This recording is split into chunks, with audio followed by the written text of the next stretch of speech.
Salut les amis de eSport TV, merci encore gars de la conférence renouvelée, merci de vous des likes, merci de vous d'abonner, merci également de baisser les commentaires, un plaisir renouvelé gars, chaque fois de partager des informations, un mbokk sénégalais fait pour les maintenir 14 régions du Sénégal àdduna wërngal këpp ñu ngi leen di jaajëfal ñi nekk également ci lal hôpital yi ci kër yi tëdd feebar yàlla na suñu borom fëgg seen bopp ngi wér ak jàmm ñi nekk ci kaso yi nga xam ne erreur judiciaire ak jiñ leen li ngeen deful moo leen fa yóbbu suñu borom génn leen fa delluwaat leen seen i njaboot ñi déddu àdduna suñu borom xare leen àjjana fi daw si gars yi te yéexee ñu on avance ensemble dans la magie de eSport TV l'actualité en continu actualité bi gars yi ñu fas yéene waxtaanee li nga xam ne nag mooy donc kii di Kalidou Koulibaly qui enflamme la toile Upamecano qui wax ci relation ak Sadio Kaiser Magnifique Mané ak aussi ses origines sénégalaises loolu la ñu fas yéene waxtaanee donc Koulibaly Sadio Mané mooy nekk au menu de cette soirée mais d'abord xam ngeen ne jamono ji Marseille mi ngi joué donc Marseille mi ngi joué mais également ki nga gis ni di Nuno Tavares mu nekk premier défenseur bi nga xam ne depuis 40 ans c'est le premier défenseur bi nga xam ne deux premiers matchs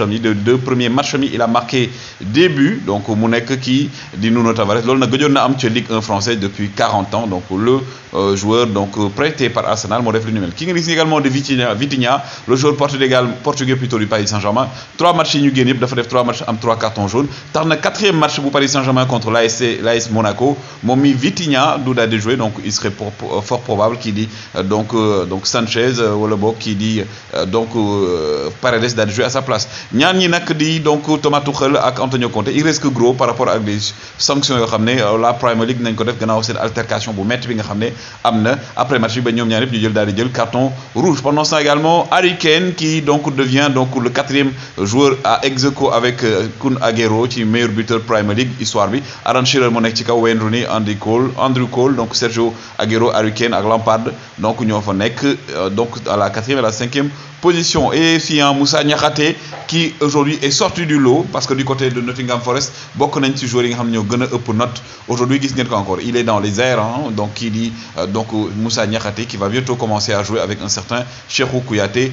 Yedel et ki ngeen gis ni aussi xàmme ngeen ko donc Lo Celso Giovanni dafa posté mu ne c'est toujours bien de revenir fi nga xam ne sa jaar-jaar neexoon na fa moom mi nga xam ne il va retourner du côté de Villarreal parce que Villarreal da ko bëgg a jënd ndax Tottenham moo leen ko alors ki ngeen di gis ni également donc nekk joueur du côté de l'Espagnol Raúl Tomás actuellement Manchester United mooy daal di accélérer pour daal di koy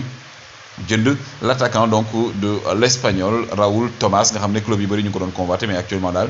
waa Manchester ñuy tenir l'accord Ryan Cherki également waa Lyon dañuy jéem a prolonger contrat am ci loolu la nekk sax ne accord de principe am na pour prolongation de contrat à longue durée ba pare yokku salaire am daal di koy doubler donc le joueur formé à l'Olympique Lyonnais et du côté également de la Premier League kii di nga xam ne mooy Kalidou Koulibaly le roc de la défense le capitaine de l'équipe nationale du Sénégal donc actuellement il est en train d'enflammer la toile parce que match bi mu def tey ak premier match bi ak deuxième match bi tax na gars yi actuellement ñëpp ñi ngi naan Kalidou Koulibaly c'est le meilleur défenseur au monde ñi ngi bëri ñi ngi nag ci réseaux sociaux ñi ngi koy wax kii nag nee na il fait partie des 3 meilleurs défenseurs du monde et il n'est pas 3e donc loolu la wax nee na kii nan lay mën a nekkee ci 3 meilleurs défenseurs du monde yi mu ne il n'est même pas 3e ci classement bi nga xam ne ñu ngi koy def di def meilleurs défenseurs yi donc loolu moo ko jaaxal am beneen tweet boo xam ne aussi kii mi ngi wax ne donc ñi ngi nekk fii di spéculer naan waaw 31 ans la am et tout alors que gars yi dañuy fàtte ne 31 ans mooy âge bi nga xam ne joueur notamment défenseur si lay gën a am maturité genn ki ne moom kii bu may dégg ñaan ñooy plan B mooy plan B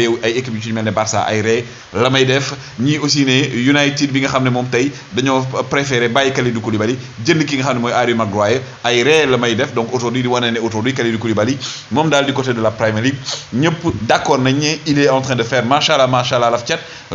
une des meilleures saisons en tout cas début de saison mi def kii ne le meilleur défenseur du monde est sénégalais parce qu'actuellement Kalidou Koulibaly est en train de faire ses preuves du côté de la Premier League premier match mu ñëw wane boppam deuxième match également il marque son premier but au niveau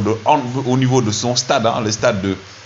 de Chelsea mais aussi ñu wax ci ki nga xam mooy Jamal Musiala mi nga xam ne pour la deuxième fois consécutive Jamal Musiala bokk nañ ko ci 11 type bu Bundesliga la jeune pépite allemande bi nga xam ne également gars yi bu leen fàtte ne booy bi sol na maillot Angleterre Jamal Musiala ki nga xam ne également mooy Upamecano wax na ci li nga xam ne mooy relation ak Sadio Mané intégration Sadio Mané Sadio Mané joueur la boo xam ne il est très important c'est l'un des meilleurs joueurs du monde et que Sadio Mané ba mu ñëwee ba léegi moom Sadio Mané da koy conseil bu baax a baax da koy jox ay conseils et que nekk na koo xam ne tey gars yi apport apport am ci au niveau de Bayern de Munich nekk na lu am solo nee na aussi mook Sadio Mané dañuy waxtaan parce que moom mi Upamecano yaayam sénégalaise la nee na aussi Sadio Mané waxtaan na conseil nañ ko ci waxtaan nañ lu bëri ci Sénégal mais aussi Sadio Mané dafa am ay origine guinéenne Bissau guinéenne donc nee na ils ont parlé du Sénégal waxtaan nañu waxu Sénégal waxtaan nañu waxu football Sadio Mané da koy conseil et qu'aujourd'hui nee na Sadio Mané exemple de leadership la exemple de talent la exemple également de football véritablement loolu daal nekk loo xam ne aujourd'hui Upamecano wax na ko nee na Sadio Mané c'est bien intégré et que tey il est devenu un mentor un conseiller un leader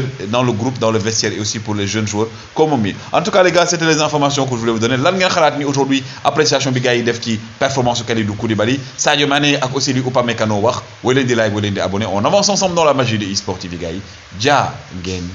jëf